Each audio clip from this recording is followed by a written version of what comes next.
I didn't realize it until I got older. I was just a young kid, and I was molested. Ooh, shit. Please welcome Charlamagne the God, co-host of The Breakfast Club, and America's most influential radio host. Growing up, my father was telling me if you don't change your lifestyle, you're going to end up in jail, dead, or broke.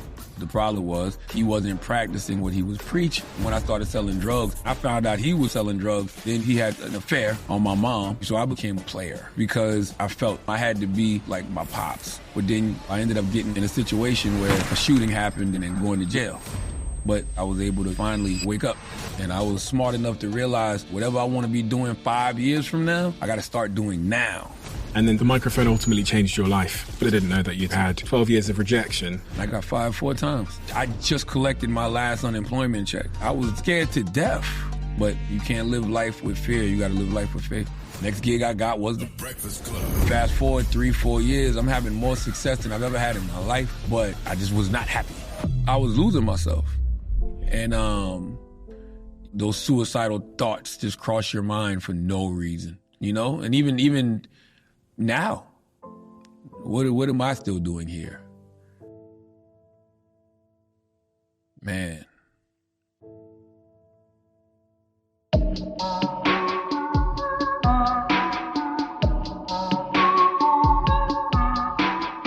Get honest or die lying.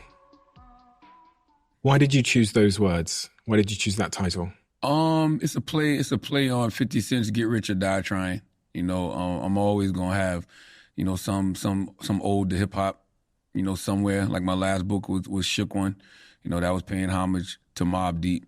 But also, you know, just talking about how I felt my whole life when I would get panic attacks, get anxiety attacks. And Get Honest or Die Lying, that's, you know, not just to play on 50 Cent's title. That's how I truly feel. It's like, yo, if you don't get honest with yourself, you're going to die lying. Like, you know, I had I went to a spiritual retreat, you know, back in February, me and my wife.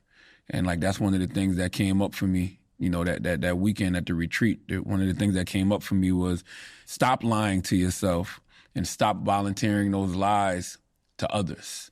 And I think a lot of us do that, you know, a lot. Like we lie to ourselves and then we just volunteer those lies to other people. Like nobody even asked us, you know. And I think social media, you know, contributes to a lot of that because every day you feel like you have to, you know, feed this beast.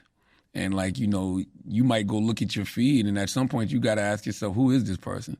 You know, or just the things that you know, say to people, you know, in your life as you're just, you know, growing and evolving just as a human. You might just volunteer lies, you know, for security purposes or the mask insecurities or, you know, the mask fears. And so it's just like, yo, if you don't start getting honest with yourself, you're gonna die a liar. The truth and the lies start young for all of us. Absolutely. Especially if you look at the stats for black men, because they are much less likely to get to the point where they can get honest with themselves in their whole selves, their mental health, everything. When I read through your story, I met an individual that I never knew before. I've watched The Breakfast Club for years and years and years. I've probably watched it for a decade, I think, something like that. It's always been my connection with US culture, has been watching that show. And I watched the guy that was a bit of an antagonist to the guests coming on, but I never knew all of the other stuff. And you're one of the only black men that I encountered, especially in the United States, that has a big sort of public figure who has been so unbelievably honest about what it is to be a complete man and the complete human experience and your complete experience that starts very young. If I am trying to understand the man that sits before me right now, where do I have to start to truly understand? Oh, you definitely got to start from the beginning. You know, you got to start from that single wide trailer, you know, in Moncks Corner, South Carolina. You know, growing up as a young man, you know, to a great father and a great mother. I say great, you know, now in regards to my father because I understand him as a man. You know, there was a period in my life, you know, especially when I first started going to therapy, I didn't know if I even liked him as a person, you know, because, you know, you got to question yourself. You question things that he did to you growing up, you know, just I always said my dad raised me out of fear. and not love. But the fear was just from the standpoint of he didn't want me to, make the same mistakes that he did. And he didn't want to see me make the same mistakes that he saw a lot of people in our town making. Like, the one thing that he used to always instill in me was like, if you don't change your lifestyle, you're going to end up in jail, dead, or broke sitting under the tree. And I think that's what happens with kids a lot, right? Like kids, they end up mirroring, the parent.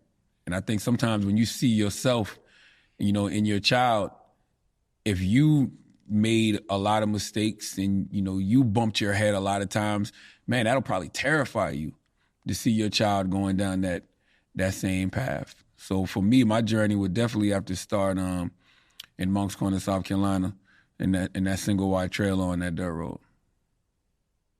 You grew up in a single trailer in a dirt road with a father that seemed to be pretty absent from what it says in your book. You talked about him raising you there, but it sounded like he very much also didn't raise you.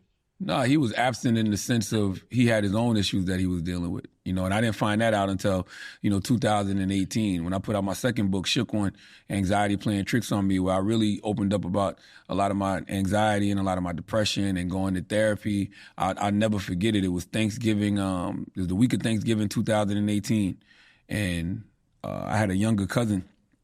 He was like 24, 25 years old, and he tried to complete suicide 4 different times, and on the 4th time, he completed it, and it was the week that he completed it. And then on top of the fact my father had just read my second book, he said to me, he called me and he said, he talked about my cousin and he talked about my book, and he said, man, I was going to therapy 2 and 3 times a week, and I tried to kill myself, 30 plus years ago, and I was on 10 to 12 different medications for my mental health.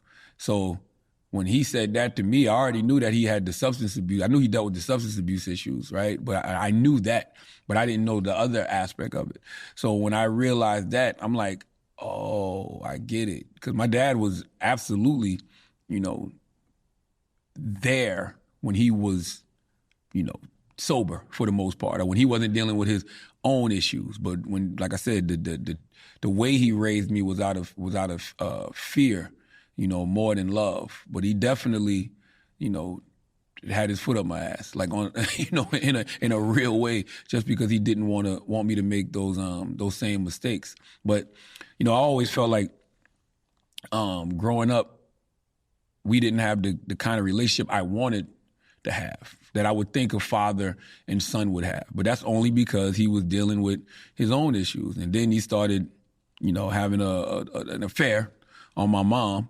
So he really wasn't in the house then. Like he was, off with his new family. What age were you? It had to be like 90, 98. So maybe I was 19,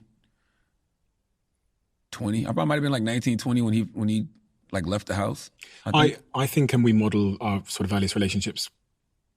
We model our idea of relationships based on the relationship we first see with our parents. I think about my own. My mum's Nigerian, my dad's English, a household that was very loud, to say the least. Mm-hmm. And I always thought my dad was in prison. So growing up, I never had a relationship because I thought women were like, I thought it was prison. And it was only until I got to about 30 years old that I had a real relationship. But then I've had to go to therapy with my partner over and over again to get out of like being triggered by this idea. Like whenever we have conflict, I'm like, run. Because I always wanted my father to run from my mum. So same like I had that deep in me that relationships were prison. And when I read through your story and looked at your father and his infidelity with your mother, I was wondering how that impacted your future perspective of what a relationship is. Oh, it had me bad for a while because I've always been the type person, I like being with one partner. You know what I'm saying? I like being with one woman. Like that's something that I always thought was really cool growing up, probably because a lot of the images that we saw, especially on TV back then, it was always the nuclear household. It was always like the mother and the father, whether it was, the Cosby Show, or whether it was Martin and Gina, whether it was, the Winslows on Family Matters, like, whether it was the Evans on Good Times before James died, whether it was the Jeffersons, like you always saw, a black man, with a black woman, and they had a family. Like that was what that's what I thought the American dream, consisted of. So that was like always something in my mind that I wanted. And then I remember when I found out my pops was cheating on my mom, and I remember just confronting him about it and just asking him. I never forget it. He was in my room in my mom's house, and I used to have like this one of those exercise bikes in the room. And he was riding. He wasn't working out, but he came in to get on the exercise bike because I needed to talk to him. And I brought it up to him, and I remember him just saying to me like, "Yo, so you only got one woman, huh?" He looked me right in the eyes, and that's what he said. He was like, "You only got one woman, huh?" And I was like, "What do you mean I only got one woman?" He was like, he's like, "When you get older, you'll understand." Like literally. So planting that in my head just made me feel like, am I doing something wrong? Am I supposed to have, one woman? So I spent like a large majority of my life trying to show him that I was like a player. I was like my pops. I was like, I had a roster too, right? Only for him to come all the way back around to tell me I always had it right. Literally, to only come back and tell me, one of the worst mistakes he ever made, was leaving my mom or causing my mom to leave him, with however which way it went. And I remember him saying that to me, and he just was like, "Man, you've always had it right."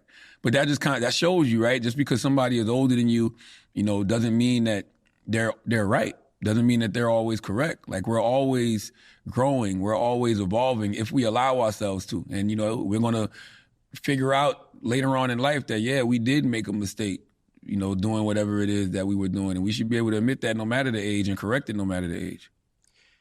8 years old, your cousin's ex-wife had a sexual encounter with you. Mm-hmm. And you talk about these sexual encounters changing your personality thereafter. When did you decide to speak about this, and when did you begin to learn the implications that one incident when you were that age had on you throughout your life? Well, I used to always make jokes about it, right? Because I used to always say, I used to always say that I used to buy these. They used to be like these little firecrackers that were like these little poppers. Mm-hmm. So you could throw them on the ground and they would pop. And so it's like one day I just started throwing them at her because I didn't want her to touch me. And when I did that, she started calling me ugly, like literally from that moment. Like, "Oh, you ugly, you got a big nose."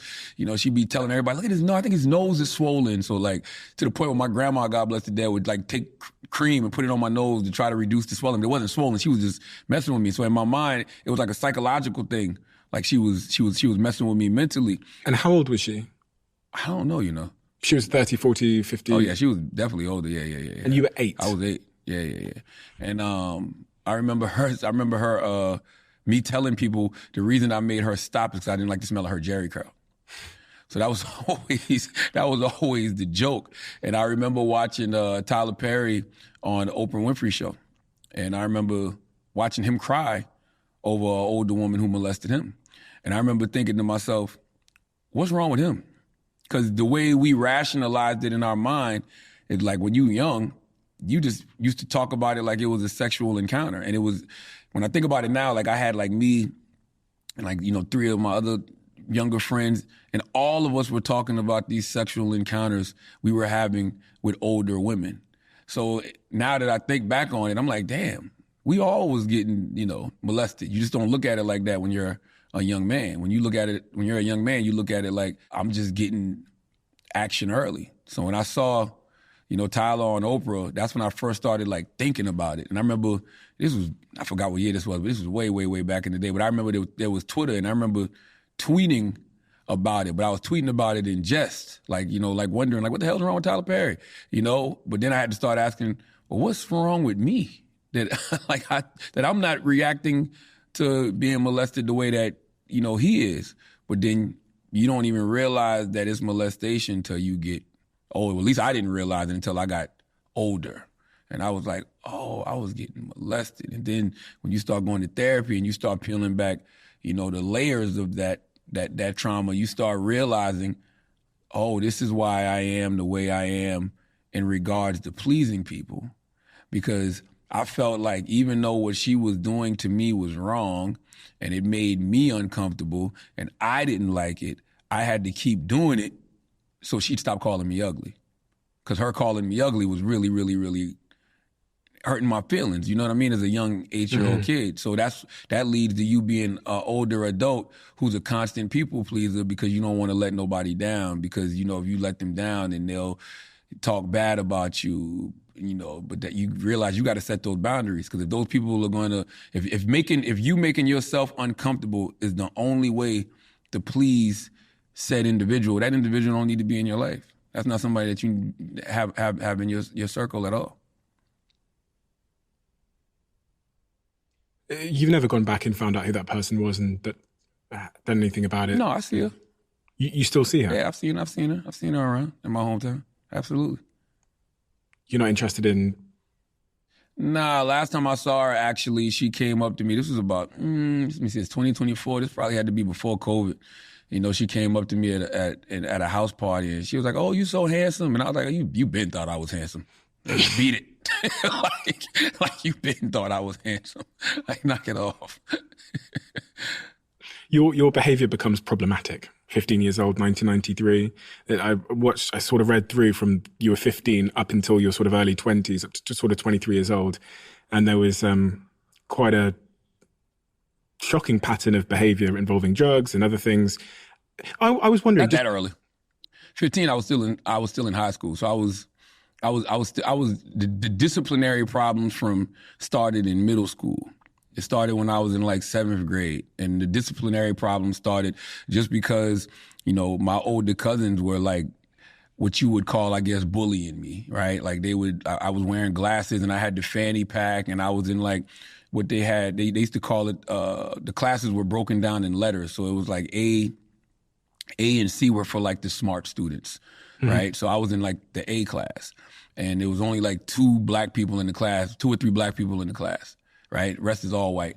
And so like I would be with a lot of white people for the most part. And like my cousins, who were all from my daddy's side of town, they would bully me. Like literally, like they would just beat up on me because I'd be with all the white kids. Because my dad is like was a really cool dude, you know? Like he was like the guy who always had like the small little sugar shack where you could come over there and get your alcohol and stuff like that. And, you know, he used to hustle his drugs, stuff like that. People knew my pops. My pops was a cool dude. So they thought I was supposed to be like that. So being that I wasn't like that, they would bully me. And it just became one of those things where it was like, yo, if you can't beat them, join them. So it's like, yo, my glasses fell off my face, you know, one too many times. And like that one time where they fell and they just broke for good, that's when I broke for good. And I was just like, you know what? If I can't beat them, join them. So I just started hanging with them. And like, in order to hang with them, I had to be, I guess, like worse than them to prove myself in a lot of ways. So that's when like the disruption really started in class. That's when the class clown, you know, really started to happen. And that just evolved into me getting left back a couple of times. You know, I think I went to summer school twice in 7th and 8th grade. Then I got left back in 9th grade. And that's when I actually had to stay back. And then by the time I got to 10th grade, I was getting kicked out of the school I was in, Berkeley High School, and they transferred me to Stratford High School where my mom taught, because they thought if I was at my mom's school, then I would act better. But most of my problems from that point on started to be in the street, more so than, you know, in school. And so I ended up getting in a situation where I was with, you know, some of my homeboys, and a shooting happened, and we all ended up going to jail. And they actually came and arrested me from Stratford High School. And that's the last time I was in a high school. And you sat in jail for 3 months? No, it was like 45 days, something like that. Yeah. Your dad could have bailed you out? My dad could have bailed me out, but he wanted to teach me a lesson. Like, he wanted me to learn from my mistakes. So he let me sit in there for 45 days. And sadly, that wasn't, it was a wake-up call, but it wasn't the wake-up call. It was more like I woke up, but then I hit the snooze button. You know, slept for a little while longer before I finally got up. As a grown man, you can look back now and think that 15, 16-year-old kid, he needed something that he wasn't getting. He needed a bunch of things he just wasn't getting. Because you've got kids now yourself, so you can, if you saw that behavior in your kid, you wouldn't say, I don't know, I'm putting words in your mouth here, but you probably wouldn't think, okay, they need to go to jail and sit in jail for a while. You'd probably look at it and go, there's something unmet there. Man, that's such an interesting question, because when I do think back on it, I say to myself, I didn't have to do none of that. Like, that's my mindset now. Like, I didn't have to do any of that. Like, my mother was an English teacher. She was a Jehovah's Witness. My grandmother was a Baptist. They absolutely taught me better. Like, I absolutely positively knew better. I had the example of my father. You know, if my father had been probably more honest with me about his life and, you know, the things he had went through and who he was, then I probably would have seen a lot of those obstacles coming. Because I got to the point, even when I started selling drugs, when I found out he was also selling drugs, you can't tell me not to do it. You know, like you can't be on some don't do as I do as I say type stuff. I remember us having that conversation, and he was like, "Well, this is my house, so you're not gonna be doing that in my house, like, because you making me hot." Right? like literally.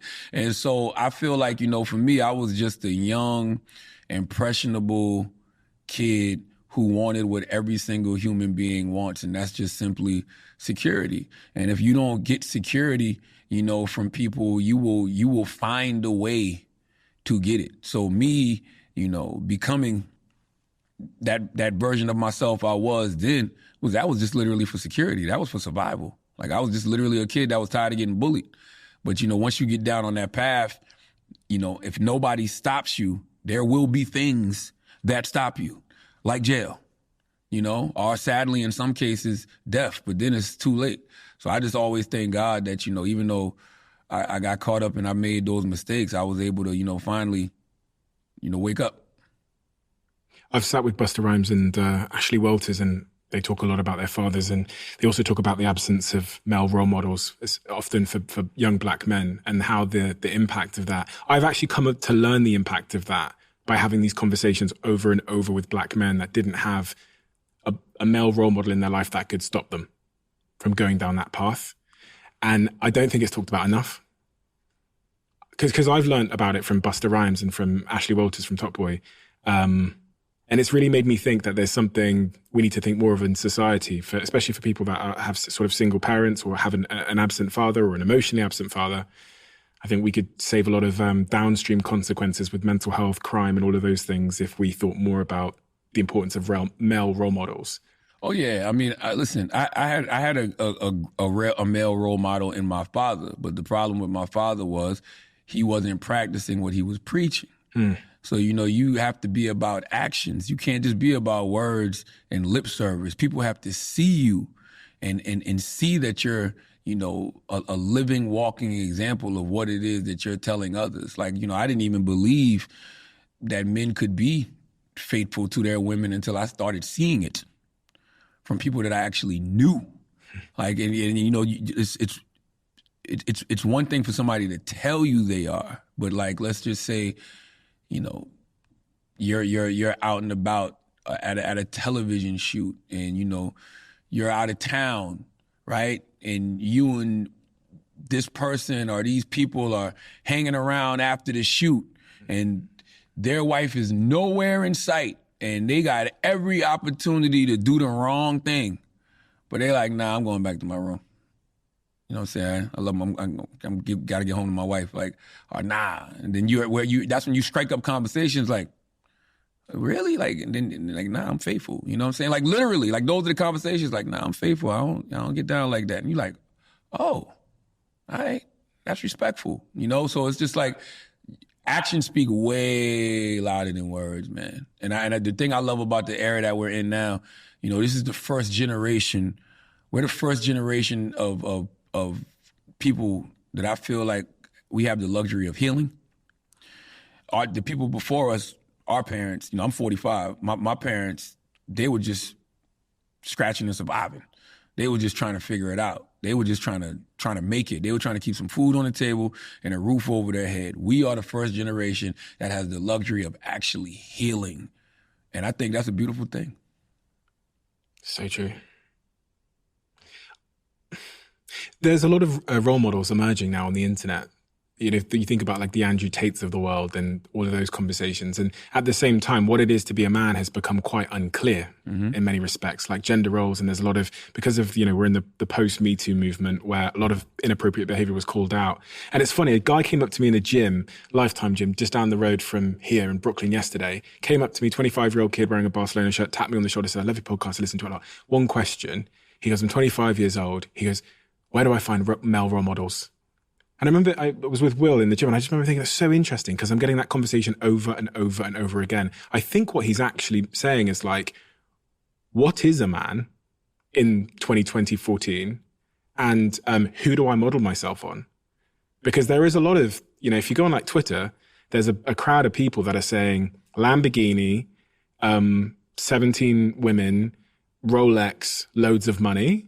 And I'm not necessarily sure that's a great example either. And then you look at the stats around suicidality amongst men. In the UK, where I'm from, the single biggest thing that has the chance of killing you is suicide. If you're over the age of 18 and under the age of 45 as a man, it's yourself. And I just think, put all this in context, this sort of like looking for role models, masculinity is really unclear. We've called out men. Do we need to call them back in? What matters? Have you got a young son? No, I got all girls. I got four daughters. 4 girls, damn. Yeah, me and my wife got 4 daughters. I mean, I guess it just depends what you're trying to model. Like, we use that term role model, but what does the term role model mean? Because, you know, you can only model yourself after what somebody shows you. You can only model, you know, yourself off what somebody presents. So if you like that person's Lamborghini, if you like that Rolex, if you like the clothes that they got on, if you like their jewelry, then you're going to say to yourself, okay, that's what I want. So that's what you're modeling. You're not necessarily modeling the man. You're modeling the man's things. Yeah. You know, you might as well be a mannequin. You might as well be looking up the mannequins. You know, it's hard to like really, you know, model yourself after somebody's, you know, personality, after somebody's morals, after somebody's values, after somebody's beliefs, because you don't necessarily know exactly what they are. And especially on social media, you just know what people present. So you got to be very careful of that. Like I would tell people, man, you know, yeah, if you admire something about a person, cool. You know, let that be like a guide for you, so to speak. It gives you it's like a flare going up in the air, so you kind of know which direction you may want to go, but you don't know that individual. The only individual that you will ever truly know is you. What kind of man do you want to be? Are you trying to be with the therapy, with the work you've done, with your books, etc.? What kind of man are you trying to be? A good man. And what does that mean? Just somebody who is who they say they are. Like, that's what I always tell people, and that's what I constantly tell myself. I want to be who I say I am. I want to be who, you know, if you see me saying something, if you see that I'm telling you that this is what I believe in, if I'm telling you this is my truth, I want you to know that that's exactly who I am. Like, you're not going to, you know, hear something in the future and be like, oh my God, this dude had a whole other life going on. And, you know, he had this going on over here and that going on over here and nobody ever knew about it. No, I'm a faithful husband. You know, I am a learning father. And the reason I say learning is because there's no class on being a parent. None whatsoever. Anybody tells you that they got that figured out, they are lying. I got a 15-year-old, an 8-year-old, a 5-year-old, and a 2-year-old, and every single one of them, you know, challenged me and my wife in completely different ways. And there's been plenty of times when me and my wife sit around, you know, late at night or at dinner somewhere or just sitting around talking in the bed, asking ourselves if we getting it right. So, like, there's no, you know, blueprint or no manual on how to be that. But I just want to be, I want to be the adult that I feel like I needed when I was a child. You know, I want to be present. I want to raise them out of love, which is very hard, especially being that I deal with, you know, really bad anxiety in a lot of ways. And I talk about parental paranoia a lot. And, you know, you just have to, man, you have to let go and let God. Like, I'm a faithful person because I have no choice but to be. You know, I'm an optimistic person because I have no choice but to be. Like, you know, the opposite of Faithful is worry. The opposite of faithful is doubt. And like, you can't raise kids in that way because they got to live their own life. My 15-year-old, she wants to go hang out. I can't worry about what may happen, at the mall. And, you open up a newspaper and you see all types of crazy stuff happening in the world, and you see crazy things happening to other people's kids. And, you just like, I don't want my child to ever get caught up in anything like that. But, man, sadly, that's just not your call. And you just can't live life like that, man. You can't live life with fear. You got to live life with faith. With all this work you've done on your mental health to understand the anxiety and the bouts of depression and so on, have you been able to pinpoint the causal factors of it in your early years? Oh, yeah. I mean, being molested at 8 was definitely part of it. Definitely the bullying, early on. Definitely wanting my father to raise me out of love and not fear. One of the main things that I realized when I had like one of my first breakthroughs in therapy was when I realized my dad used to discipline me for things he never taught me. All right, so I remember one example I always tell is like I had just got my driver's license, and so he told me to follow him somewhere. And he was like, follow me, do what I do. I'm like, all right, I'm driving, he's driving. And we're coming off Gilliard Road in Moncks Corner, South Carolina, about to get on the highway. Highway is Highway 52. So we're driving, and we get to the stop sign, but he doesn't stop. He just drives onto the highway. So I drove onto the highway, and he pulls over to the side of the road. I pull over to the side of the road. What I didn't notice was, you're coming down the highway, you're driving. He drove like maybe, I don't want to say a split second, but like several seconds before a car was coming. And so I came right behind him, so the car had to swerve out of the way. I didn't even notice that. So he tells me to pull over. He pulls over, so I pull over. He gets out the car, he comes to the window, slaps the shit out of me. Right? I'm like, he's like, wake up. That's all he said. And I'm just sitting there like, I think about that now, but there's no teaching in that. Where was the teaching in that? I didn't even realize what I did wrong. You told me to do everything that you did. You literally said, do what I do. You ran the stop sign, so I ran the stop sign. And then once you slap the shit out of me, you don't even tell me what I did wrong. So that's why I said my father used to discipline me for things that he never even taught me. So I think that's where a lot of the insecurity and anxiety and, imposter syndrome, that's where a lot of that comes from, and the bouts of depression, that's probably just a chemical imbalance or something. Cause like, that's just, I constantly have to pump myself up. And I do that through prayer. I do that through, daily affirmations. I do that through like, just constantly telling myself I belong. And that's something I remember being young. My affirmation used to be, I love Jehovah God and his son, Jesus Christ. And I would say that 3 times. And then I would say, fuck Satan. And I would say that 3 times. And that is what used to get me like, okay, I'm ready. I'm ready for the day. I'm ready for whatever, the day is going to deliver me. So yeah, it's all of those things from my childhood contributed to those issues. At some point, it appears that you reached a sort of personal rock bottom in those sort of early 20s.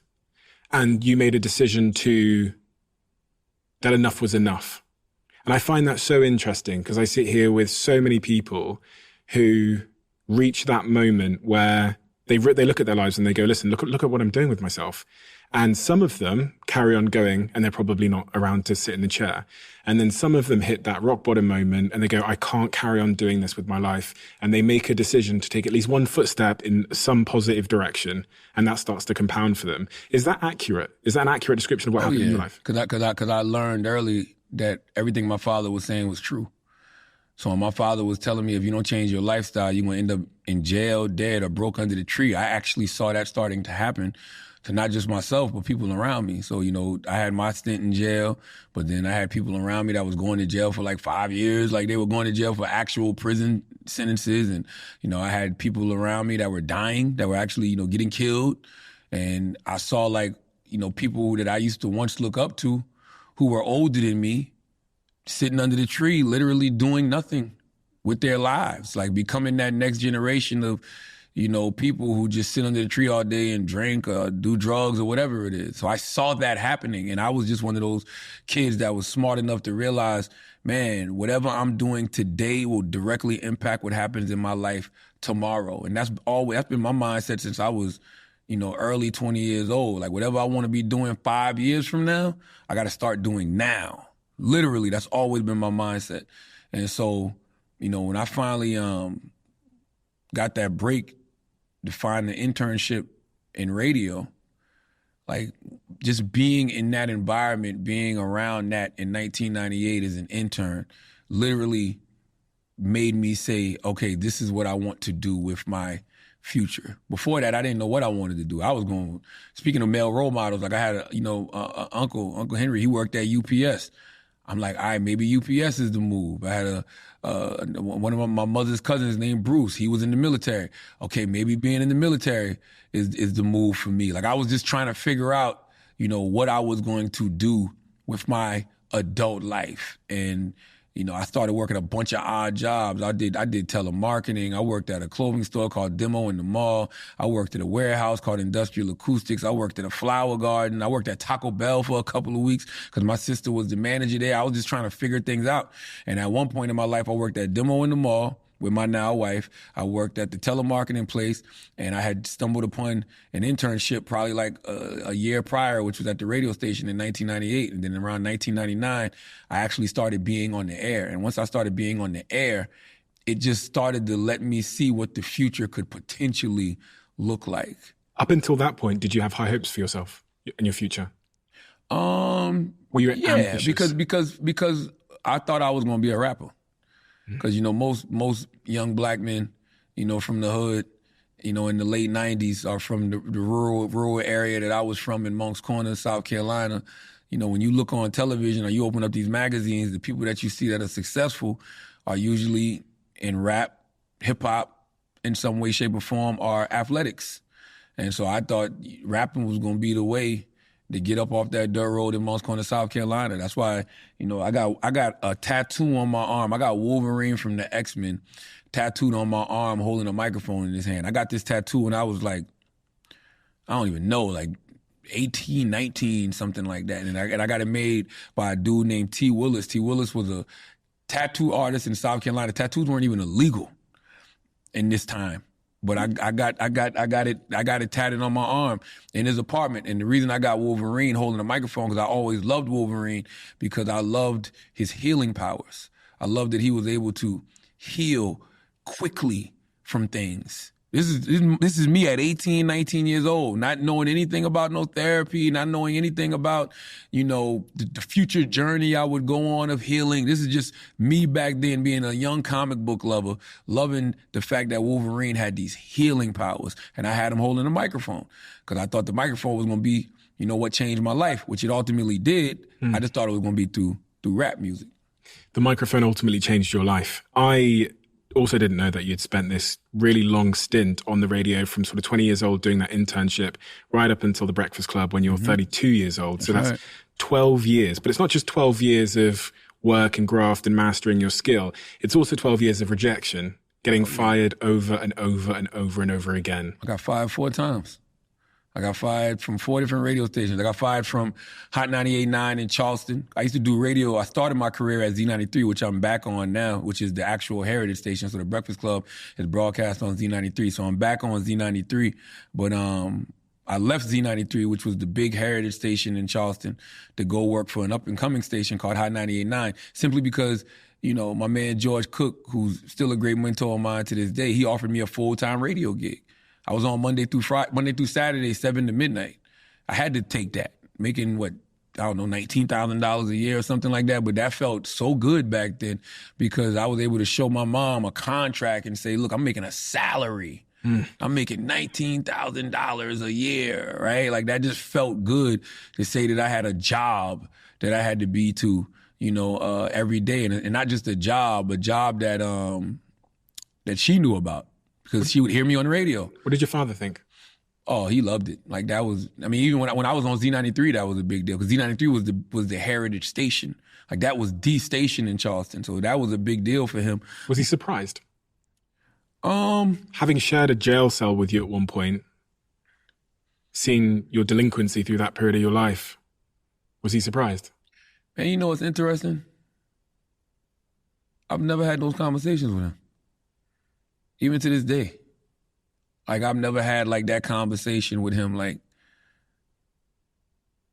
nah, like, you know, he might tell me he's proud of me, stuff like that, but we've never had, like, an in-depth conversation. Like, me and my mom have had, like, those in-depth conversations. Like, my mom has told me things like, you know, you've accomplished more than, you know, anybody in the family ever thought about accomplishing. Or she'll show me, like, the taxes my great-grandfather, her father, was it her father?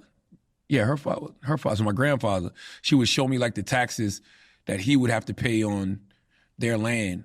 So like just to put things in perspective, you know, for me. Yeah. And like she's like, I share things with her. Like I share with her how much I'm making or how much I made doing something. I share things like that with her. And she's very always supportive and, you know, lets me know like she's proud of me. I remember she gave me the best advice a long time ago. She told me, just be happy you're making a living. That's straight up. Survival generation. But the way she said it was basically saying, you know, this is how you stay humble. She was like, just be happy that you're able to make a living. And she's right. Because you know how hard it is for some people to make a living? Like seriously, it's hard for some people just to be able to afford some wings from the grocery store. Like it's hard for people can't afford daycare. Like things like just little small, simple, everyday things that, you know, you and I may be able to just take care of. There's a lot of people out here who can't. So you should very much be happy just to be making a living. So her telling me that, you know, puts a lot of things in perspective for me. And that's kept a lot of things in perspective for me. But nah, me and my pops have never really had those conversations. 32 years old, you joined the Breakfast Club, which is the first time that I saw you, heard about you, was entertained by you. But before you joined the Breakfast Club, something else became really sort of front of mind in your life, which is anxiety and panic attacks. And you talk about the first sort of panic attack you had while you were driving down Interstate 26 in South Carolina? I-26. That was probably the first really, really, really major one.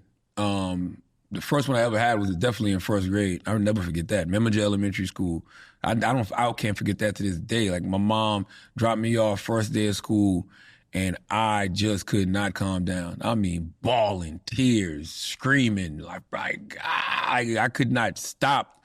You know, and now when I think back on it, I'm like, oh, I was straight up having a panic attack. I remember the look in my mom's face, like, what is wrong with, like, what's going on? But the one I had then, that was after being fired for the 4th time from radio. I was back home living with my mom. Like you said, I think I was 31, 32. I don't remember how old I was, 31, 32. My daughter was like 1 or 2.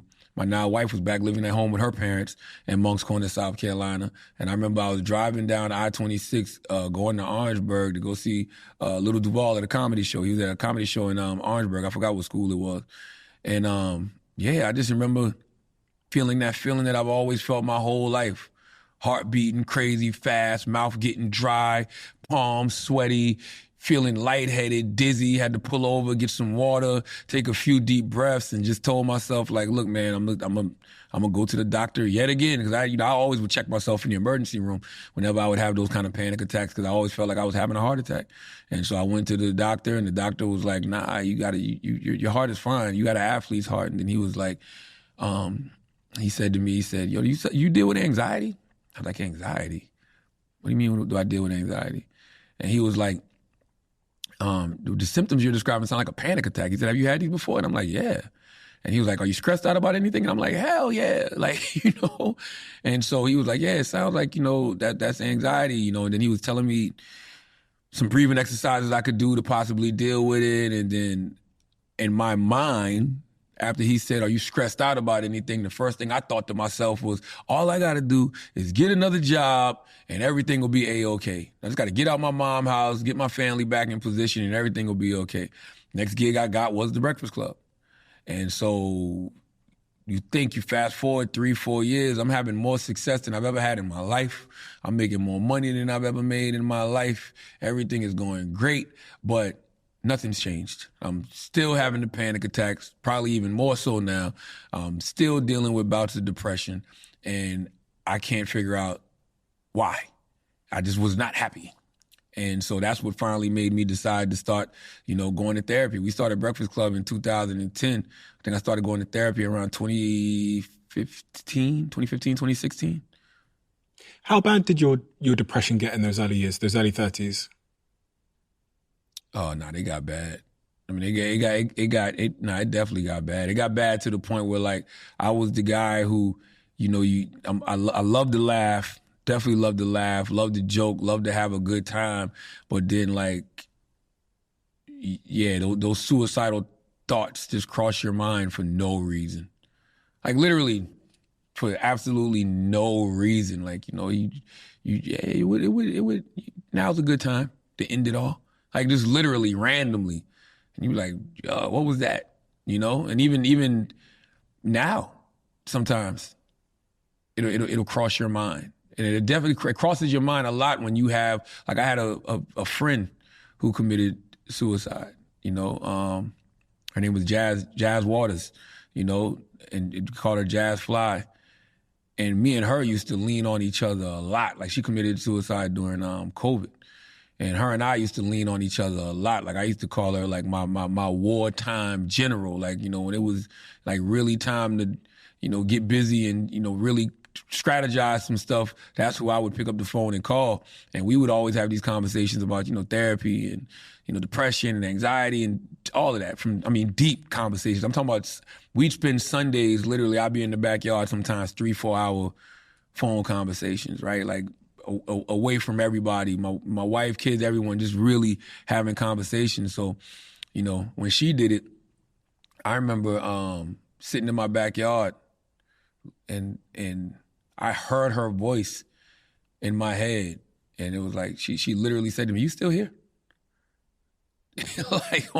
like you still there on Earth.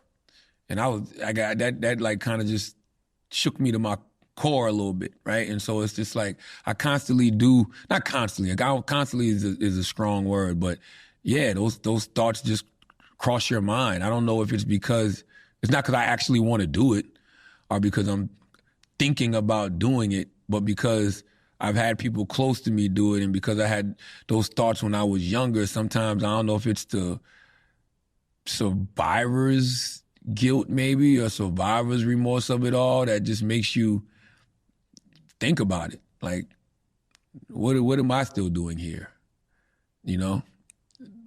But then I got a million reasons to still be here. So that immediately makes it go away. When you have a friend like that passes in such circumstances, it's a complex range of feelings. I sat here with someone who described that exact same thing to me, their best friend, who had said nothing to them, was always that it was actually works on radio in the UK. Both of them worked on radio. Then his radio partner one day died by suicide, never said anything to anybody, appeared to be fine. And the complex set of emotions that he's left with, the regret, the feelings of what if I'd said something? Did I reach out? All of those kinds of things. Is there anything that I could have done? All of those feelings. What is that complex set of emotions that you... Man. Yeah, you can't do that to yourself. You will, but you can't do that to yourself. Because like I was saying earlier when I talked about, modeling, when you say the word role model and you're modeling yourself after people, you don't know what's behind all of those layers of a human. Like, we're complex creatures. Like, to me, she was one of the most intelligent, brilliant, creative, strategic human beings I ever met in my life. And she was somebody that, so many of us went to.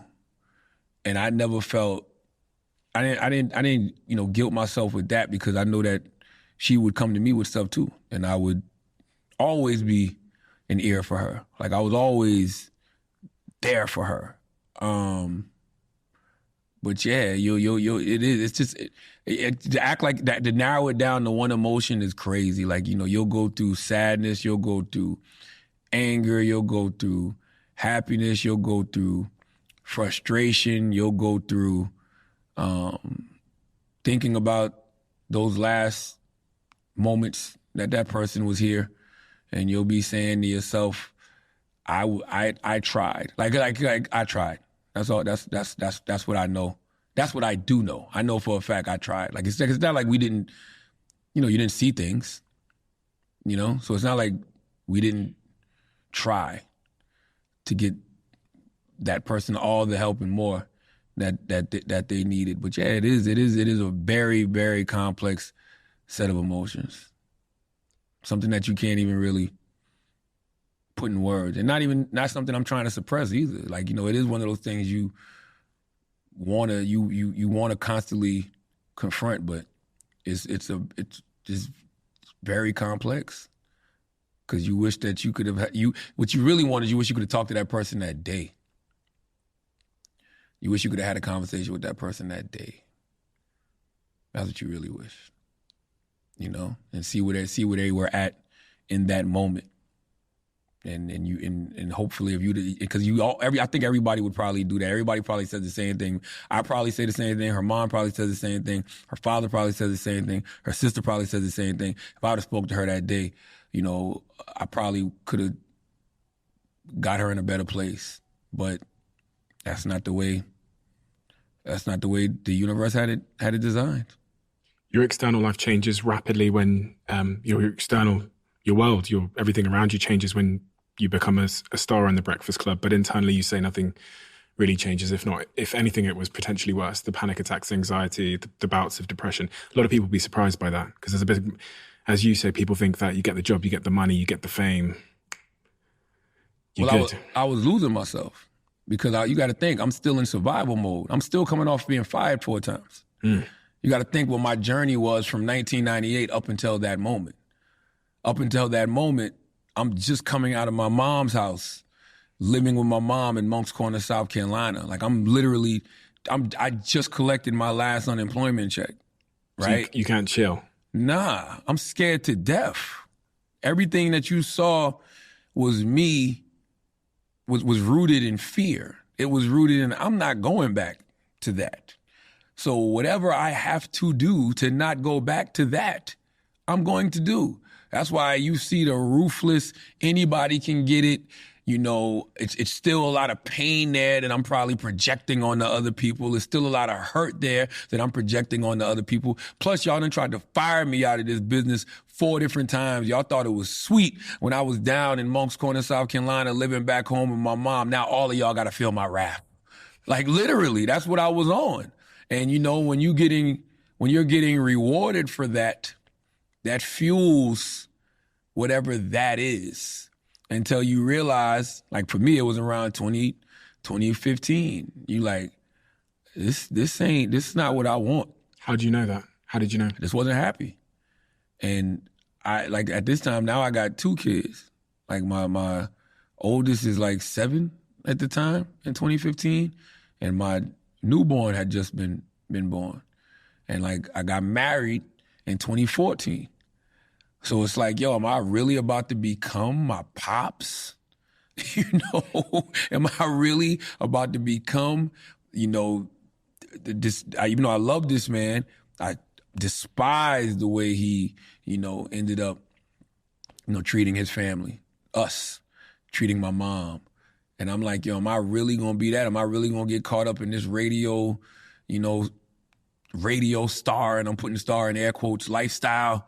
Am I really gonna get caught up in the women? Am I really gonna get caught up in the drugs? Am I really gonna get caught up in the alcohol? Am I really gonna become a caricature of myself, this caricature that I created, to protect, this vulnerable young man named Leonard? Am I really gonna get caught up in that and completely lose myself?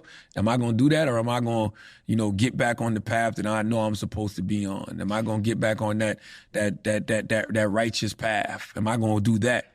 So I chose to go the righteous path. Sounds simple. Sounds like it was an epiphany one day, but I that's a man speaking in hindsight there. Mm-hmm.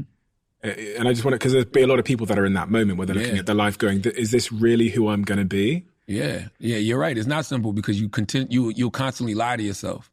And I think that's why so many people from the street always end up in the same situation. Like, there's nowhere you're going to go in any ghetto America, USA, any rural town, USA, where an older person isn't going to tell a younger person, you keep living like that, you're going to end up in jail or dead. My dad added the other one, or broke sitting under the tree. But everybody thinks they can beat it. Everybody thinks they can live a certain lifestyle, and if they just do this, then that won't happen. Or that person was stupid. That's why they ended up like that. Nah, you live a certain lifestyle, you move in a certain way, all of y'all gonna meet the same fate. And it's no different, even in that space. Like, I was absolutely about to crash. I knew it. How? I just saw it coming. Like, a crash to me is losing your family.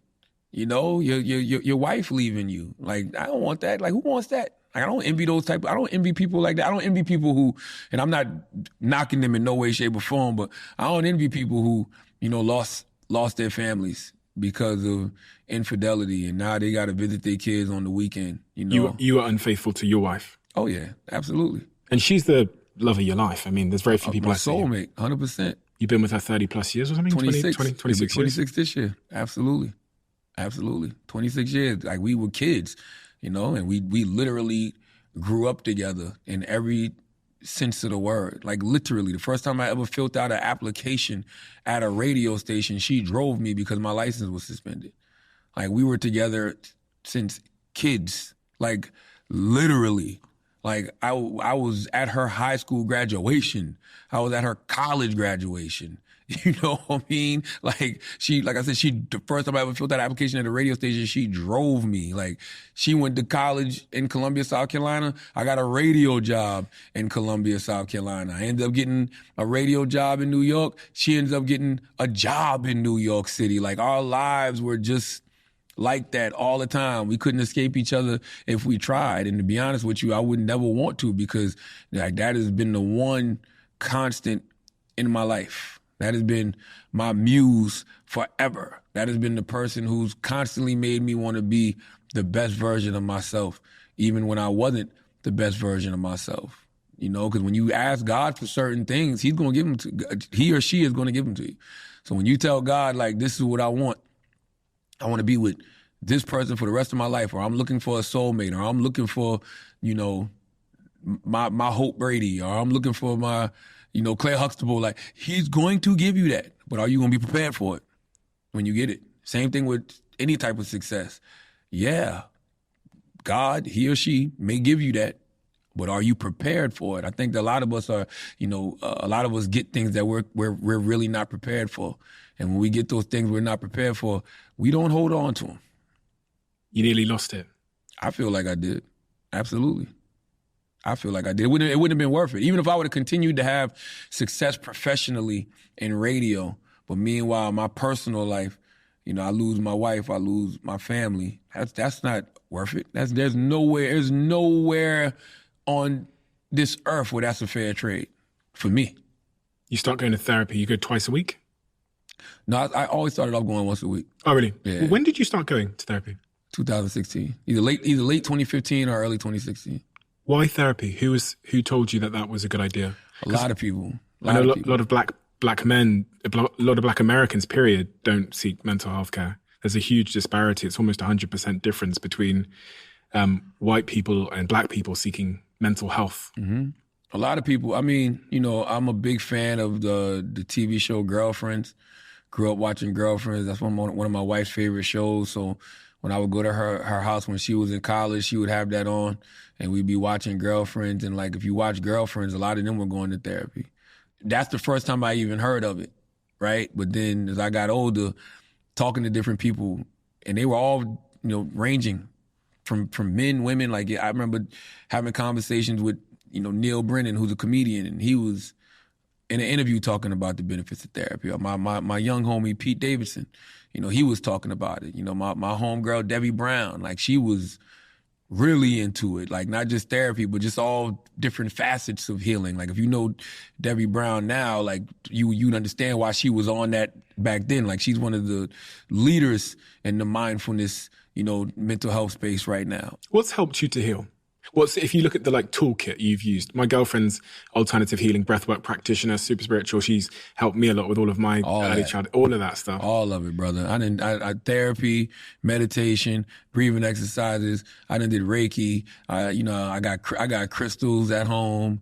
You know, I do plant-based medicine. I like all of it. Ayahuasca, psilocybin. I've done an ayahuasca journey. That's what I was talking about earlier when I said I went on a spiritual retreat. Ah, really? Yeah, early this year, and that was Peru or South America, was it, or somewhere else? Nah. I did it here in the States. It was a beautiful, beautiful ceremony, and it was very, very, very life changing. Like that's where I got the revelation. The revelation was, you know, stop lying to yourself and stop volunteering those lies to other people. It's like, yo, wherever you're at in your life, like for me, it's just like I want to show up and be my authentic self at all times. Like me, that's what I want to do all the time. And no matter where I'm at in my life, I want to present that. And being on that journey, it literally ripped away every single ounce of falsehood that existed. It just shattered it. Like, bah, that gotta go. Like I watched it in my mind, like go up in flames. Like literally. What's the cost if we live with those falsehoods and those lies? Depression, you know, probably constant anxiety, you know, a whole lot of insecurities, a whole lot of imposter syndrome because, you know, I'm from the country, so I believe in simple sayings like God can't bless who you pretend to be. You know, and I think that constantly we gotta constantly check ourselves and make sure we're always showing up as who we are and we're not pretending to be, you know, some version of ourselves. That's why you read Get Honest or Die Lying, I talk so much about social media in the book because I'm watching so many people lose themselves to social media. Like I'm talking about intelligent, well-educated, well-read academics are literally losing their selves to social media. You can have conversations with them and you realize like all of their talking points are coming from social media.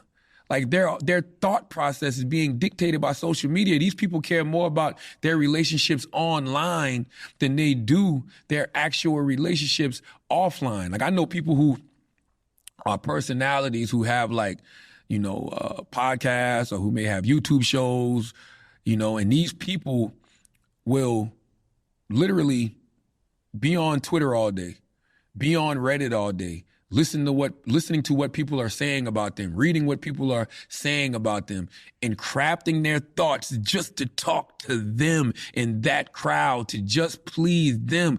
I'm like, my God, how narrow-minded is that? That's why, for me, man, if you claim to be an academic or you claim to be a well-educated person, you claim to be an intelligent, book-smart person, I don't think you're that smart if your emotional IQ is that low. If your emotional IQ is so low that people on social media can dictate how you move, how you think, how you talk, you're not a smart person to me. Smart people know how to disconnect from that. And smart people know how to go, you know, do some meditation to make sure that their thoughts are absolutely positively their own. Like I got people right now today hitting my phone trying to tell me how they feel about the new Kendrick Lamar record. You know, I love Kendrick Lamar. I think he's fantastic. I think Mr. Morale and the Big Steppers in the future is going to be known as one of the most important hip-hop albums of all time. That one and Jay-Z's 444. But people are hitting me, telling me their thoughts and telling me their opinions. And I'm blocking all of that because I listened to the record. I listened to it 5 or 6 times. Same. I know what I got from it. I know what I feel about it. And I'm not letting y'all change my mind. Okay? But they're doing that because they know that tomorrow, when I'm on the air, I'm going to be talking about it. So they're trying to curate my thoughts, and they're trying to push my thoughts in a certain direction. I don't want that. And I'm just using that regular example because it's the freshest thing on my mind, but I'm like that with anything. I need my own clarity. I need to lean into my own discernment. What is my spirit telling me about this situation or this moment or this thing? That's all I care about. I don't care about any of that noise that exists on social media. That's given you a real big competitive advantage in many respects, because originality is so valuable. That's right. You're 100% correct. That's why I laugh at a lot of these individuals, because what also happens is, they start whispering about me, right?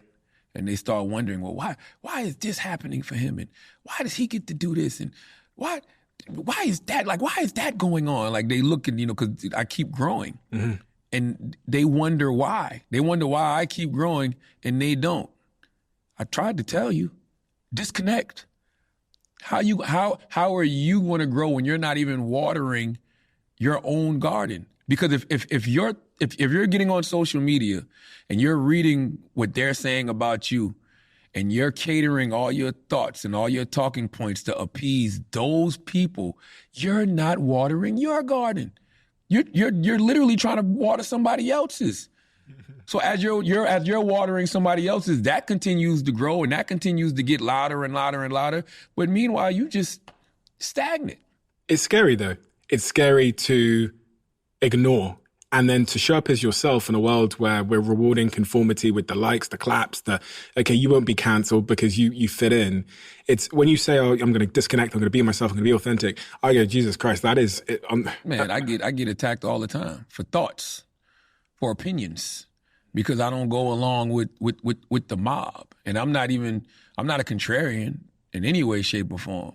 I just know that nothing is black, nothing is white. There's always those areas of gray in the middle. There's nuance to everything. Like you can be objective about everything, right? Like if there has to be a certain level of, well, let me see where this person is coming from. You got to hear both sides. To me, that's just common sense. And I feel like the only way to get the real truth about anything is if you see where both sides are coming from. I can't just dismiss you as wrong because you have a different opinion than mine or you feel differently than mine. I got to hear where you're coming from first. There's no political party called nuance. And we're in an election year. I know this as well. I think if I wanted to go viral, I just got to do a hot take for either side because there's algorithms for that. There's a group of people that are going to pick that up and retweet it and send it. But the people in the middle, and we're going into this election year now where as I've heard you say, there's really no great choices. Yeah. But on that point you just said about being able to see the other side, what do you think about Trump? I think that, I say this everywhere I go. I think Donald Trump is a threat to democracy. I don't think that you should have anybody, especially in the United States, you can't have a leader of a country who said we should suspend the Constitution to overthrow the results of an election. I mean, he led an attempted coup of this country. Like, we watched it. We saw it, I just don't think a person like that should be president of the United States of America. I think that if you're facing, the type of criminal charges that he's facing, what is it, 86 counts or something like that now, 86 counts, 88 counts, I can't remember the exact number. But if I was facing 88 counts of any criminal charge, I wouldn't be able to work at Walmart. Nonetheless, run to be president of the United States of America. So I just don't think that he's not somebody that should be in that position. But I understand why he is in that position because he's good at messaging. What do you think about the people that follow Trump? Do you think they're good people? Some of them. That was even that is a very broad question, right? When you say, what do you think about the people that follow Trump? Those people aren't monolithic. Yeah. All of those people, those 70 plus million people who voted for Trump, a lot of them voted for Donald Trump for a lot of different reasons.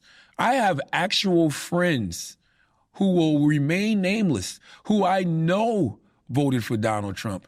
And I know they're great people. And they didn't vote. They're black. They're also black too. And they're not like they're not black conservatives. They're not in any way, shape, or form. They are black, like pro-black individuals. And like that's what I mean when I say having conversations with people, because you get to see why people do, different things. I know why that person told me they voted for Donald Trump back in, 2016. Just like I know individuals now who tell me why they voted for him in 2016 or 2020. And you can't just chalk everybody up to being a racist. You can't just chalk everybody up to, not caring about LGBTQ issues or whatever it is. People have different reasons and interests why they vote for people. It might be one thing. It might be one interest that they vote for. Yeah. That's what they always tell you, right? They tell you to vote your interests. So it's the same thing with a President Biden. I can look at a million things that President Biden has done that I do not like. The 86 mandatory minimum sentencing, the 88 crack laws, the 94 crime bill, all of that. There's a million things I can point to and say I don't like that he did this. But if the one interest is to at least protect democracy in 2024, or if you're somebody who got their student loan debt wiped away, that might be it. If you're somebody who can afford insulin now because of President Biden, that might be the reason you vote for him. So it's just like everybody has different reasons as to why they vote for different candidates. That's why I don't even think the question is fair when you say, well, what do you think about the people who voted for such and such? Like I'm not the person I vote for. When we get to speak to those people, we understand their motives. Until then, we kind of misunderstand them. And That's right. I see that crossover with you and your father, because eventually you had a conversation with him. You talked about that conversation at the very beginning of this one, where you finally had empathy for him and his experience in his life. Mm-hmm. That conversation with your father, where you rebuilt your relationship and finally understood him, did that help your healing journey?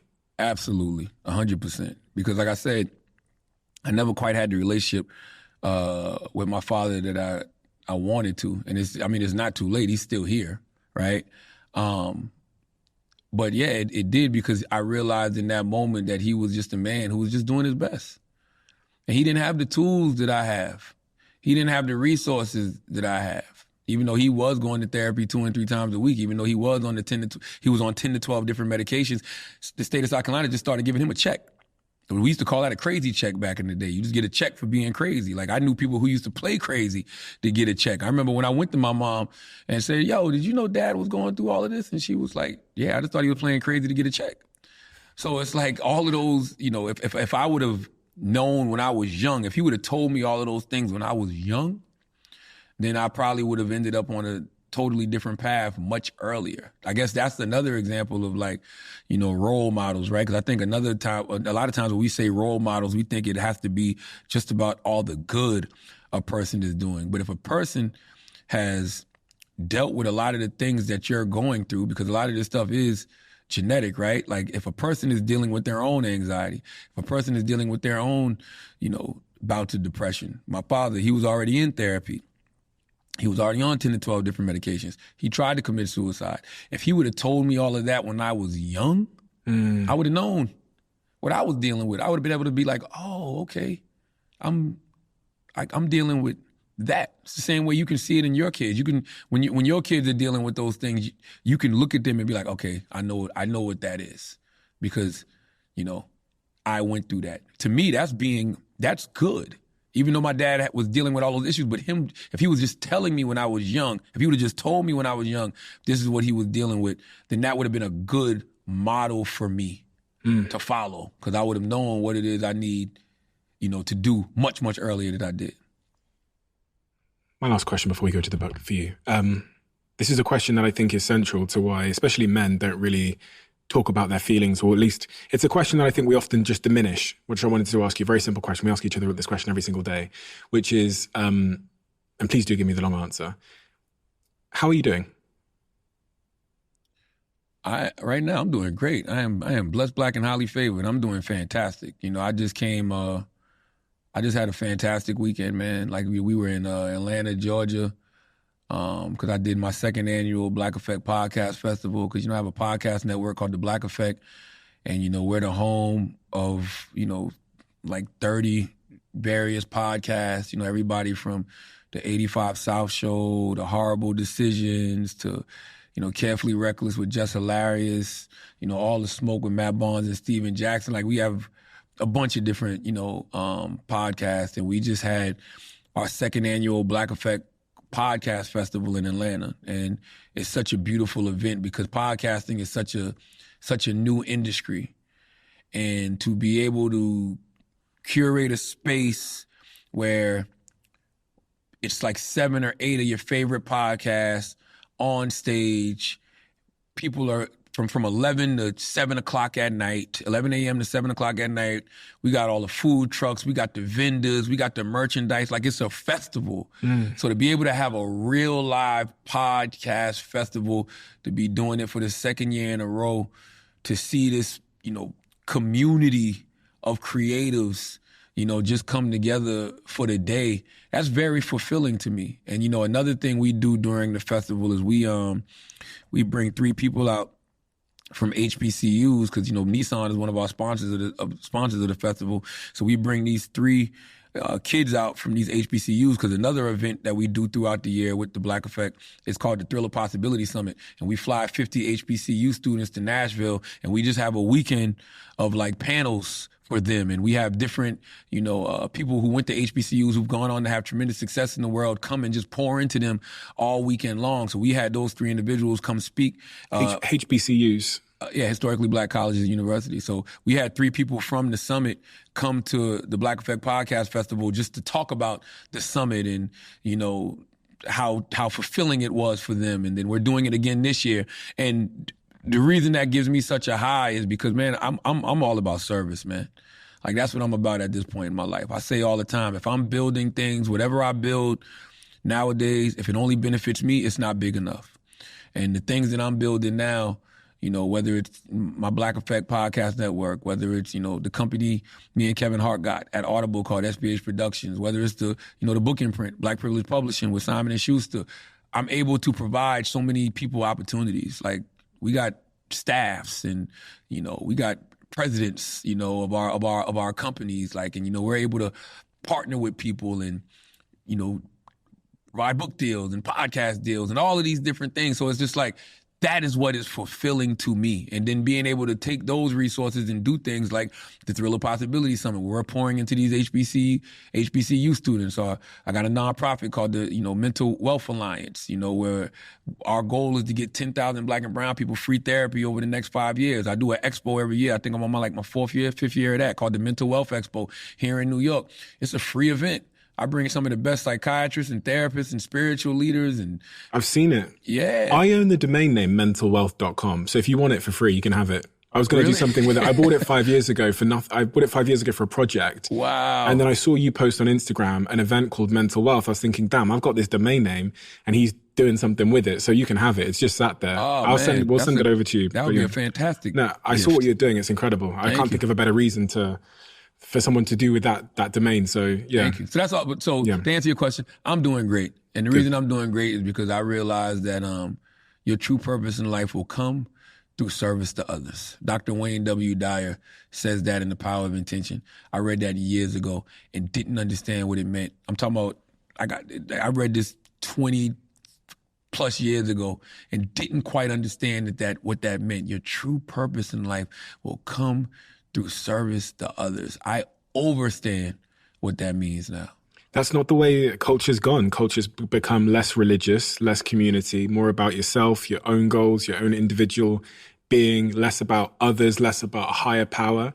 And it's so interesting because as I've had these conversations over the years, I was religious until I was 18 years old. My mum's religious. I was baptized, raised in a Christian household, and I lost that religion. And with that, you lose the church. And then social media made me more individualistic, get the Lambo. I was this broke kid, dropped out of university, trying to get the Range Rover Sport and the mansion. I got those things, the anticlimax, something's missing, going in search of more. And I've almost found myself right back at the beginning again going, I said it yesterday, I was like, damn, I wish I was still religious. But what I'm searching for is what you've said. I'm searching for service in my life. Yeah, because listen, I grew up broke. So when you grow up broke, I grew up broke, but I grew up watching my grandma, even if, we didn't have much, she always knew how to whip up a lot of food. Yeah. And so whoever was in the yard, could come to my grandma's house and eat. Same thing with my pops. My pops was the guy who, like, they all like frying fish. You here, you gonna eat, you know? Hey, we got drinks, you gonna drink. So to me, that was service. That was early versions of service. So I've always, you know, known that, you know, you gotta give to receive. Like, that's just how I grew up. So being that I never had much, you know, growing up, I just always felt like that was the way for me to show up for people, like do something for them. And now that I got, you know, a lot of resources, that's just amplified, you know? Like, I used to look at people that would put philanthropists in their bio and be like, what all you doing is giving money. Like, what does that even mean? But now you like, I understand. I get it. When you can go to your mother's alma mater, South Carolina State University, and say, I am starting a scholarship fund in my mother's name, the Ford Family Endowment Scholarship, and I'm going to donate this amount of money, a large amount of money, right? And you can look it up and see how much it was. I mean, by the way, it wasn't that large because Mr. Clyburn, who's a congressman here in South Carolina, I remember the day that we did it. We were both donating money to South Carolina State University because that's where his beautiful wife, Emily, went. She's from my hometown. He literally said to me, you should go first. And I was like, nah, you go first. And he was like, nah, you should go first. And I was like, nah, you should go first. And he was like, no, you go first. I'm like, all right. So I went first. You know, they hold up my check. I said it was $250,000, right? Blessed. I'm happy to be able to receive that. I mean, to give that. Mr. Clyburn goes up. It was like 1.3 million. You know what I mean? He goes up and I was like, you were right. And I'd see why you wanted me to go first. But my point with all that is the fact that I'm able to do things like that. Yeah, man. That means the world to me. And that's literally what I just want to do for the rest of my life. I want to be able to provide opportunities to people. I want to be of service. That's it. That's all we're here for. It's selfish and selfless at the same time. And both of those things, because as you said, you said by giving you get so much. Yeah. And there's only so much you can get from a Lamborghini, right? And like, I've never wanted that in my life. And you know what's so crazy? I used to say that when I was broke. And when you say it when you were broke, you sound like a hater. Like you see a nice car and you're like, I don't want that. Well, you can't afford it. Yeah. You know how when you know you really mean that? When you can afford it and you still don't want it. I don't want it. What the hell am I going to do with a Lamborghini? What am I going to do with a Bentley? What am I going to do with a Phantom? Like, why does that need to be in my yard? Like, do you know what? I have to say, but we don't have, especially like, I grew up on rap videos. I grew up on 50 Cent on MTV and all that stuff. And that was modeled to me. And it's modeled to a lot of young black men as success. And it's so nice to hear people like you say, listen, in fact, you're doing yourself a disservice because some of those things are really bad use of your funds. Like, go and invest. A lot of other people have a dad at the table who's an investor and knows to put it into this investment fund or this investment fund. And I think some of our role models growing up said, okay, if you get that kind of money, you go spend it on champagne in a nightclub and something else which is going to make it go to zero. Yeah, most of that stuff is rented too. Like when you look at those rap videos, most of that stuff wasn't even theirs. So yeah, I've done that. I've gone to Miami and my partner E-Class, salute to E-Class. He's the founder and CEO of the Lickin' restaurant in Miami. He tossed me his keys to his big Benz back in the day. And I drive it around Miami. I'm cool. I get my fix. I don't need to have one of those at home. You know what I'm saying? I don't need it. Like that stuff does absolutely positively nothing for me in any way, shape, or form. We have a closing tradition on this podcast where the last guest leaves a question for the next guest, not knowing who they're going to be leaving it for. And the question that's been left for you in the Diary of a CEO is, what are you most afraid of feeling? Ooh, shit. Grief. The grief of death. 100%. 100%. The grief of death. That's the thing that, like, if I was an actor or an actress, I would never be an actress. Well, I mean, I guess I could be in 2024 if I wanted to be. But if I was an actor, that, like, if you know how when they tell you that you got to cry on cue, like it's that. Like that's the thing that I dismiss out of my mind because it's just certain things. Like I always say, the things you want to happen in your life, you constantly think about and you speak about. The things you don't want to happen in your life, you don't think about, you don't speak about. Your thoughts creep up on you, but when they do creep up on you, you just got to push them out. But definitely for me, man, it's that feeling of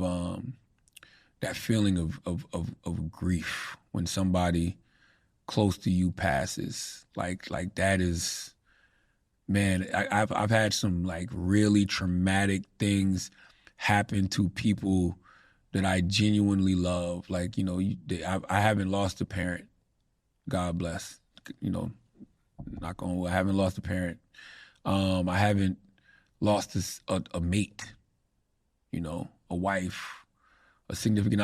That hasn't happened to me, but I've had that happen to people who are very, very, very, very close to me. I haven't lost a child. God bless, you know.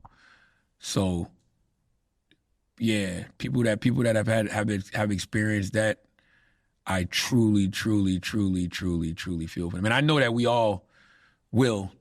I hope I don't. I hope my kids bury me. You know, I mean, I hope my wife buries me. But yeah, that's the feeling that I don't wanna feel. Even though I know I probably will at some point in life, a long time from now. But nah, you don't want to feel that. Thank you for so much. I think I can't imagine how many people's lives and relationships you've saved by making what many people would consider the brave and vulnerable decision to speak about your own struggles and to, as you've said, step into your own authenticity. That's what you do in this book, but that's what you've been doing long before you came here. You've been doing that for years now, and it had an impact on me. Imagine that I'm thousands and thousands of miles away in my own room. I'm feeling anxiety for the first time in my life, and I see this man who I love watching. He's an entertainer. I see him, of all people, because he's a black man, and black men never speak on these things. I see him speaking about it, and I go, damn, this isn't me being broken. This isn't something that I should hide. This isn't something that I should be ashamed of. This is something that happens to all people. And it's not evidence of my inadequacy. It's actually evidence that I'm a human being too. You human, man. Like there's nothing inadequate about any of us. Like we're literally all spiritual beings living a human existence. And that human existence is going to go through a lot. But at the end of the day, like I think you said it earlier, man, we all got to return back to spirit. Like I love the movie, not the movie, the book American Gods. It became a TV show. And, you know, in the book American Gods, one of the new gods was the internet. It was like internet boy, social media. And I think that too many of us, man, are submitting our will to the internet. Literally, we're submitting our will to the internet. And if you talk to anybody who works in Silicon Valley, they'll tell you that the internet, it literally thrives off the 7 deadly sins. The 7 deadly sins, it thrives off of those. It is fueled by the 7 deadly sins. So if you're submitting your will to something that is fueled by the 7 deadly sins, then what are you fueled by? And you wonder why the anxiety is so crazy. You wonder why the insecurity is so crazy. You wonder why the imposter syndrome is so crazy. You wonder why the depression is so crazy. It's because you're worshiping that. That should be a tool. Mm-hmm. That's what you should treat it as, a tool. Like you wouldn't walk around with a hammer in your pocket and you wouldn't be pulling out that hammer all day and just looking at it and staring at it. You wouldn't be pulling up that screwdriver all day and just looking at it and staring at it. So why are we doing that with our phones? Why are we all in verbally, abusive relationships with social media? We'll literally go, especially when you're a public figure, you'll go on these pages just to read people talk about how bad you are. These are all people that are dealing with the same things you're dealing with: the hurt, the pain, the anxiety, the depression, the insecurity, the imposter syndrome. It brings them joy to talk like that to you and hope that it gets to you in some way, shape, or form. So why are we letting that in here? We can't have all these conversations about mental health and not really, truly be protecting our mental. Amen. Yes, sir. Everybody needs to go get this book, Get Honest or Die Lying. And I think it's been one of the biggest inspirations for me to really get closer to being my authentic self in every sense of the word. And it's also made a really good case to me as to the power of that authenticity, because people say, oh, be authentic, whatever. And they say that's part of their little, like, virtue signaling status games. But it's so clear to me that it's one of the greatest services you can do to yourself and those that matter most to you in your life. I'm going to link this book below. Everybody needs to go and buy a copy. And don't forget the why small talk sucks part. That is actually the most important part to me, because what we just had here was a macro conversation. And I think a lot of times, you know, in this world that we live in, we're having too many small conversations. Like, we make micros macros, like literally. And once again, that's what social media does. It takes these micros and it makes them macros. And you don't realize that they're micros until you get out into the real world and you walk up to somebody and you talking like, hey, did you see such and such? And that person's like, no, I didn't. And you like, what do you mean? It's trending #1 on Twitter. And they're like, I don't know what the fuck you're talking about. Like, that's literally the world that we live in. So when I say why small talk sucks, I'm not just talking about like when somebody's trying to make chit-chatter with you. Like, you know, I hate that too. I can't stand it. But I'm talking about just those small conversations, we have. We're talking too small, we're thinking too small. So this book is literally giving you some things to just simply talk big about, to think big about. That's why I end every chapter by saying, let's discuss. Because I'm not an expert at anything. Yeah. I'm not an expert at nothing. I just got some experiences and I got some thoughts, and I put them in that book, and you read them. And next time you find yourself in a situation where you feel like the conversation is too small, I want you to say, yo, Charlamagne, Leonard, he said we don't gotta do this. And we can sit here in silence, or we can talk about this in this way, in this large way. And hopefully, you know, when you start doing that, you'll start having more fulfilling conversations like this one I just had was with you. Thank you so much. Yes. Thank you so much. You're a massive inspiration to me in every sense of the word. And you're so right about the small talk. I think my relationship wouldn't exist after 5 years if I didn't figure out how to start having big talk, uncomfortable conversations with my woman. And that's changed my life. It's made me it's been me better inside my head. And it's saved the thing that I care about most in my life at the moment, which is my relationship with her. And a lot of men, they don't have the tools, they don't have the role models. And hopefully, you know, they can look to you and this book now as that guidance and that framework for how to model ourselves in such a way. I have to shout out your podcast as well, The Brilliant Idiots, because one of my favorites. I was watching the other day when you guys were talking about all the Drake, Kendrick, stuff like that, and he was doing the little white thing and saying about the it's just so hilarious, and it's the best combination of podcast hosts. Andrew Schultz is the best stand-up comedian in the business today. I think he is the best. I bought his pay-per-view for when he did the online thing. It was incredible. Oh, the Infamous? Yeah, Absolutely. Thank you so much. Really, really appreciate it. Appreciate you, brother. Thank you.